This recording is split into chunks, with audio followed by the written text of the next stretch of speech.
நான் ஈரோடு மாவட்டம் சென்னிமலை ஒன்றியம். என் பேர் ராமசாமி. எடப்பாடியோட துரோகியோட போறதுக்கு எனக்கு விருப்பம் இல்லாதனால கட்சியிலேருந்து ஒதுங்கி இருந்தேன். இப்போ இன்னைக்கு வந்து சின்னம்மா தலைமையில் கட்சியினால இங்கே வந்து நான் சந்தித்தேன். சின்னம்மா எங்களுக்கெல்லாம் சிறப்பான ஆலோசனை வழங்கிக்கிறாங்க. சிறப்பாக செய்யலாம்னு சொல்லியிருக்காங்க. நான் எல்லாம் செய்கிறேன், நீங்கள் ஓய்வு கட்சி பணி செய்யுங்கன்னு சொல்லியிருக்காங்க. அதன்படி நாங்கள் செயல்படுத்தலாம்னு இருக்கோம்.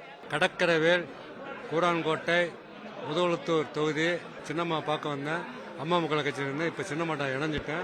அம்மா வந்தால் தான் கரெக்டாக இருக்கும். என் பேர் வந்து சுதா, வேலூர் மாவட்டம். கழகத்தில் இணைஞ்சு பணி செய்யணும்னு ரொம்ப ஆசை. அமமுக கட்சி ஆரம்பிச்சாங்க. அதில் 6 வருஷம் தொடர்ந்து பயணித்தோம். இப்போ அம்மாவே கட்சி தனியாக தொடங்கியிருக்காங்க. அவங்களோட கரங்களை வலுப்படுத்தணும் அப்படின்னு சொல்லிட்டு அவங்க கூட இணைஞ்சு நாங்கள் பணியாற்றலான்னு இப்போ வந்திருக்கோம். அவங்க கழகத்தில் இணைஞ்சு வேலை செய்கிறோம். என் பேர் கண்ணபிரான், வேலூர் மாவட்டம் குடியாத்தம் சட்டமன்ற தொகுதியிலிருந்து வரேன். புரட்சி தலைவர், புரட்சி தலைவி அம்மா அவங்களுடைய தைரியமும் நேர்மையும் கொண்ட மாதிரி ஒரு அரசியலை எடுத்துட்டு போறதுக்கு தமிழகத்தில் யாருமே இல்லை. அந்த ஒரு விஷயத்த நம்ம புரட்சி தாய் சின்னம்மா செய்கிறாங்க. அவங்க செய்யும்போது இந்த கழகத்தில் வந்து இணைந்து பணியாற்றிட நாங்கள்லாம் ரொம்ப விருப்பம் தெரிவித்து இதுக்காக வந்திருக்கிறோம்.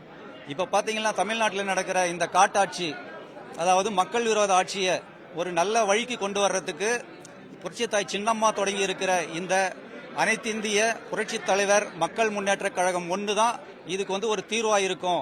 அதுக்காக நாங்கள் பாடுபட்டு புரட்சி தாய் சின்னம்மாவின் கரங்களை வலுப்படுத்துறதுக்காக நாங்கள் இந்த கழகத்தில் இணைந்து பணியாற்ற வந்திருக்கோம்.